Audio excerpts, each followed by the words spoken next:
Oke, berikutnya kita masuk ke preparation of alkyne ya. Jadi di sini bagaimana sih cara memproduksi alkyne? Nah, di sini juga ada kata kuncinya. Kalian ingat kembali yang disebut sebagai elimination reaction. Karena di sini kita akan membahas pembentukan alkyne itu akan banyak melibatkan reaksi eliminasi. Oke, kita langsung saja. Yang pertama itu adalah the hydrohalogenation of Fick dihalida. Wah, apalagi nih Fick dihalida ya. Oke, ini mudah kok. Kita tinjau judulnya dulu. Yang pertama itu ada the, berarti ada yang kita eliminasi, kehilangan gitu ya, atau pengurangan. Hydro berarti itu halogen, dan halogenasi berarti itu halogen ya. Jadi kita akan melepaskan hidrogen dan halogen dari Fick dihalida. Nah, di sini ada clue-nya di, berarti dua halida, berarti suatu senyawa yang memiliki dua buah halogen. Nah, ini visinal ya, Fick itu visinal, itu menunjukkan posisi dari si halogennya. Oke, jadi di sini Fick dihalida akan bereaksi dengan alkoholik KOH atau NaOH juga bisa, basa alkoholik gitu ya, untuk membentuk suatu vinilhalida. Di mana nanti vinilhalida ini kita reaksikan dengan NaNH2 ya, sehingga akan membentuk alkyne. Jadi di sini reagennya pakainya dua. Yang pertama pakai alkoholik KOH, yang kedua kita pakai sodium amida ya. Dua-duanya basa. Nanti yang bertugas mengeliminasi berarti si basa-basa ini. Nah, reaksinya reaksi eliminasi. Ini gambaran reaksinya. Reagennya ada dua ya, ada dua. Jadi yang pertama KOH-nya dulu akan mengeliminasi satu buah hidrogen dan satu buah halogen. K-nya kan positif, OH-nya negatif. Nah, berarti yang bergerak duluan yang auranya negatif ya, dia akan mengambil hidrogen, di sini diambil, sehingga akan membentuk apa? Membentuk H2O. Nah, terus kemudian di sini karena tangan C-nya karena diambil satu hidrogennya, jadi supaya stabil, maka di sini akan terbentuk double bond. Double bond. Nah, kalau yang sebelah kanan kan sudah pas tangannya ya, ada 1, 2, 3, 4. Tapi yang sebelah kiri tangannya jadi berlebih, jadi ada 5. 1, 2, 3, 4, 5. Nah, supaya stabil, maka dia akan melepaskan si BR-nya. Nah, BR-nya dilepaskan, BR ketemu sama siapa? Jangan khawatir, di sini sudah K yang menunggu ya, maka di sini nanti akan terbentuk KBr. Jadi KBr plus H2O. Nah, terbentuklah ini yang disebut sebagai vinilhalida. Ya, vinilhalida itu karbon double bond, di mana karbon tersebut juga mengikat Br ya, atau halogen. Ini disebut vinilhalida. Sudah dapat alkennya? Belum ya. Kita pakai reagen yang kedua yaitu sodium amida NaNH2. Proses reaksinya sama seperti yang tadi yang sebelumnya. Di sini kita akan memakai yang auranya negatif dulu, Na-nya plus, NH2-nya negatif. Jadi siapa yang dia ambil? Dia akan ambil yang auranya positif. Ya, jadi dia akan mengambil hidrogen sama seperti yang tadi. Diambil hidrogennya, kemudian di sini berarti akan terbentuk triple bond ya. Triple bond karena kan tangannya diambil satu ya supaya stabil C-nya, dia bentuk triple bond di sini. Tapi akibatnya karbon yang sebelah kanan tangannya kelebihan 1 2 3 4 5. Maka dia akan melepaskan si BR-nya. Nah, jadi di sini yang terbentuk produknya NH2 ngambil hidrogen berarti akan ada NH3. Kemudian di sini nanti BR-nya lepaskan ya, BR-nya tinggal bersatu dengan yang menunggunya di sini yaitu Na, sehingga akan terbentuk kesukaan kalian semua ya kalau pagi-pagi yaitu NaBr.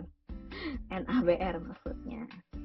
Nah, sudah selesai eliminasinya, maka di sini kita akan dapatkan alkyne ya. Di sini kita dapatkan alkyne.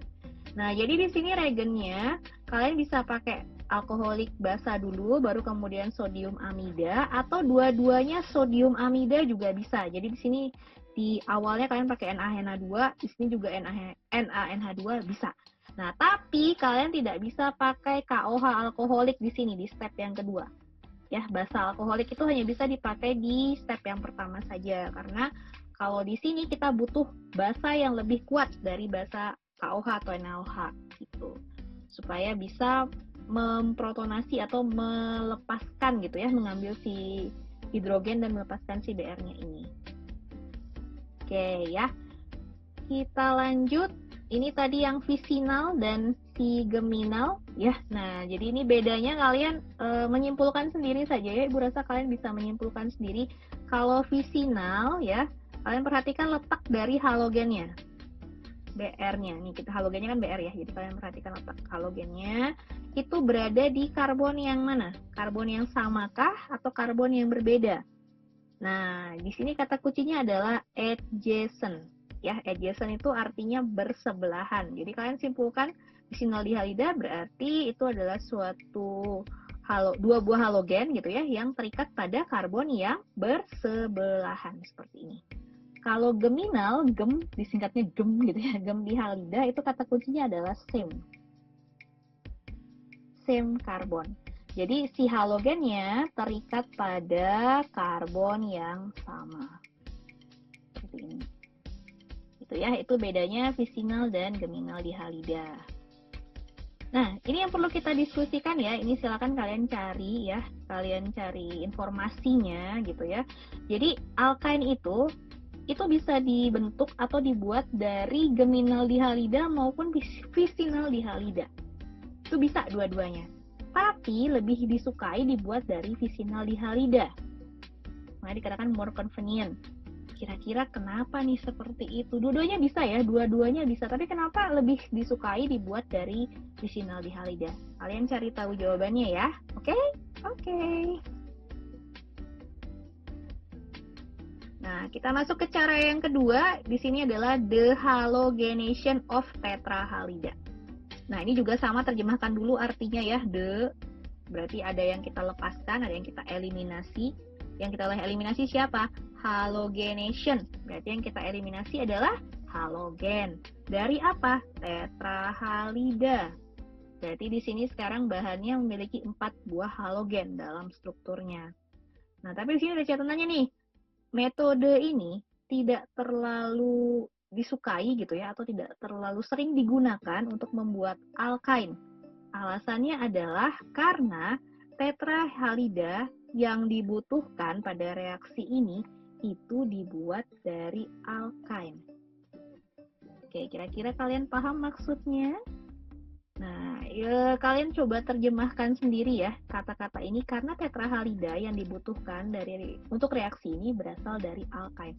Kalian nanti balik lagi ke materi chemical properties of alkain, kalian lihat pada reaksi halogenation of alkain yang menggunakan 2 mol. Kata kuncinya ada di situ ya. Oke, jadi supaya kalian juga memecahkan sendiri nih, ini pasti bisa ya. Oke. Nah, ini contohnya, ada tetrahalida seperti ini ya. Ada 4, kita pakainya tetrabromida gitu ya. Ada 1, 2, 3, 4. Reagen yang kita gunakan adalah Zn, di mana nanti 1 buah Zn ini akan mengikat 2 buah halogen. Seperti itu ya, Zn dalam alkohol gitu ya. Jadi di sini supaya kita bisa membentuk alkain, maka kita eliminasi Br-nya. 2 buah Br yang di atas, yang di bawah juga kita eliminasi, maka di sini akan terbentuk sebagai 2 ZnBr2 ya. Jadi 1 Zn mengikat 2 buah Br. Selanjutnya, karena sudah tereliminasi, berarti tangan karbonnya kan berarti kurang ya. Nah, maka di sini dia akan membentuk triple bond seperti ini. Gampang kan? Gampang dong. Oke. Nah, kita lanjut lagi ke reaksi yang ketiga untuk membentuk alkain. Nah, di sini kata-katanya adalah coupling. Coupling berasal dari kata couple. Couple artinya berpasangan. Siapa yang sudah berpasangan di semester genap ini? Terus ada yang baper di pojokan ya. Oke, jadi kita akan memasangkan, kita jodohkan, kita satukan gitu ya. Jadi senyawa yang namanya acetylide ya. Acetylide itu apa? Bentar, kita munculkan di bawah, dengan primary halida. Ya, jadi primary halida itu berarti alkyl halida lagi, tapi yang jenisnya primer, atau nama lainnya dikatakan sebagai alkylation of alkyne. Nah, jadi reaksi nomor 3 ini sebenarnya itu adalah kita gunakan untuk membentuk rantai alkyne yang lebih panjang. Jadi misalkan kalian punya alkyne 2 karbon, tapi kalian ingin membentuk yang 5 karbon. Nah, itu kita bisa pakai cara ini, ya. Oke, di sini bahannya kita memang pakai alkyne dari awal ya, jadi bisa pakai acetylene yang karbonnya 2 ya, atau one alkyne, maksudnya yang triple bondnya ada di paling ujung gitu, misalkan satu butyne, satu pentine, dan seterusnya, bereaksi dengan sodium amida ya di sini untuk membentuk yang namanya acetylide. Yang tadi kan bahannya yang dibutuhkan acetylide. Nah, selanjutnya kalau sudah ada acetylide, kita reaksikan si acetylide-nya atau kita satukan dengan primary alkyl halida. Nah, nanti produknya kita akan dapatkan higher alkyne atau rantai alkyne yang lebih panjang. Nah, ini contohnya kita buat dulu acetylide-nya ya. Acetylide-nya kita bentuk dulu. Nah, kita pakai propine misalkan di sini, satu propine. Kemudian kita reaksikan dengan sodium amida seperti ini ya. Na-nya kan plus, NH2-nya min seperti itu ya. Nah, jadi nanti si NH2 yang auranya negatif ini akan mengambil si hidrogen ya. Sehingga nanti di sini C-nya akan bermuatan negatif. Nah, terus kemudian NH2 ketemu akan menjadi NH3. Kemudian si Na melihat peluang ya di rumah tangga propine ini yang ditinggalkan oleh hidrogen, maka Na-nya akan masuk mendampingi si C-nya. Nah, ini yang disebut sebagai acetylide. Ion ini ya. Nah, jadi di sini antara C dengan Na mereka tidak berikatan kovalen tapi mereka berikatan ion. Nah, ini yang disebut sebagai acetylide. Nah, selanjutnya untuk membentuk alkyne yang lebih panjang gitu ya. Nah, kita couplingkan, ingat tadi, coupling, kita pasangkan gitu ya. Kita pasangkan dengan primary alkyl halida. Nah, jadi di sini ini acetylide-nya kita pindahkan ke bawah gitu ya. Nah, kita misalkan mau buat 2 pentine atau 5 karbon gitu ya alkyne-nya. Jadi kita couplingkan dengan primary CH3 CH2 Br. Nah, di sini kalau antara C dengan Br yang auranya lebih negatif yang mana? Yang auranya lebih negatif adalah Br. Yang lebih positif adalah C-nya. Nah, jadi nanti di sini si Na-nya itu akan ketemu dengan Br gitu ya. Dia akan bertukar pasangan seperti itu, akan terbentuk di sini plusnya ada NaBr. NaBr, kemudian di sini berarti si C yang positif ini tadi itu akan menyambung ke sini. Menyambung ke sini, ya. Jadi terbentuklah alkyne yang lebih panjang 2 pentine. Nah, seperti ini. CH3, C triple bond C. Nah, ini yang berasal dari alkyl halida. Nyambung ke sini ya. Maka dari propine bisa kita bentuk 2 pentine atau alkyne-nya akan menjadi lebih panjang. Nah, di sini untuk pemilihan bahasanya ya, untuk pemilihan bahasanya itu, jadi yang kita gunakan itu adalah bahasa yang lebih, kita tidak bisa pakai NaOH atau kita tidak bisa pakai KOH karena kita butuh bahasa yang lebih kuat.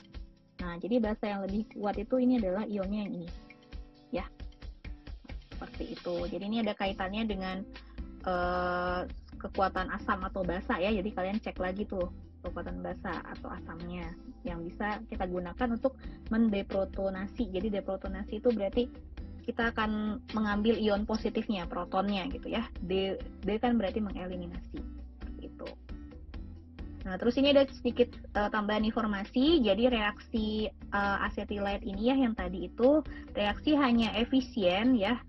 Hanya efisien untuk primary alkyl halida. Ya, gitu. Alkyl biasanya digunakan alkyl bromida atau alkyl iodida. Nah, terus kemudian di sini yang pentingnya juga, jadi kalau kita menggunakan secondary atau tertiary alkyl halida, di situ tidak mengubah menjadi lebih panjang ya. Karena yang terjadi adalah dehydrohalogenation, yang kita dapatkan justru adalah alkin. Nah, ini gambarannya. Ini kan secondary ya, yang di sini ya, secondary alkyl halida kita pasangkan dengan acetylide-nya ini 3 karbon. Harapannya nanti lebih panjang gitu. Kita menginginkan seperti ini. Nah, tapi ternyata pada secondary atau tertiary itu nanti tidak terbentuk seperti ini, not form gitu ya. Yang terbentuk adalah alkin karena yang terjadi prosesnya adalah dehydrohalogenation. Seperti itu. Oke. Ya, ini cara yang terakhir untuk membentuk alkin, tapi ini spesifik ya. Cara ini tidak bisa digunakan untuk membentuk semua alkyne.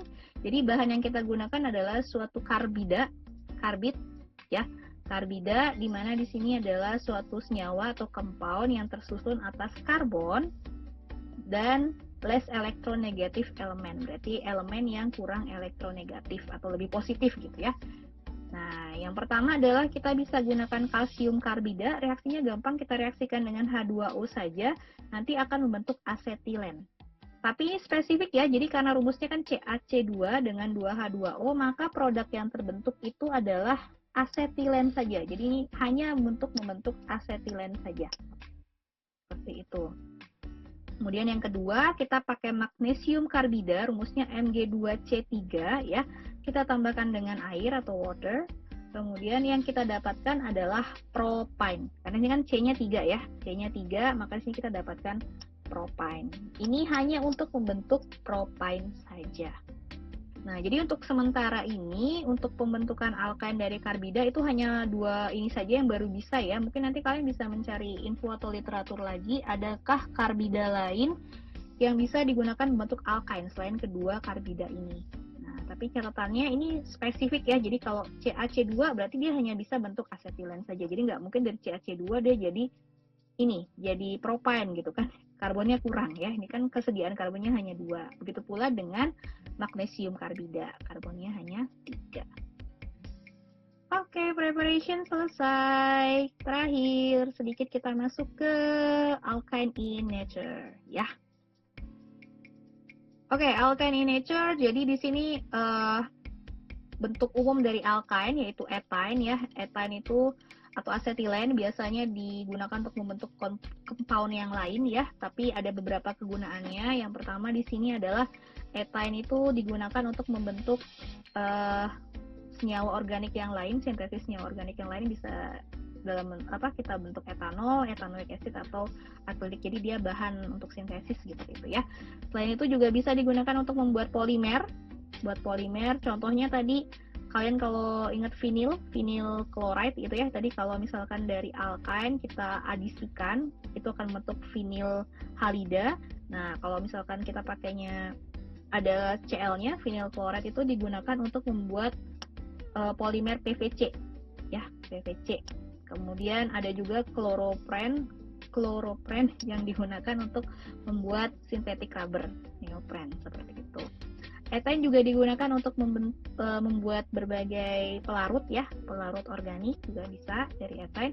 Dan yang terakhir di sini yang paling umum dan ini sebenarnya dekat banget dengan kehidupan kita sehari-hari, alkyne itu biasa digunakan untuk artificially ripe fruit.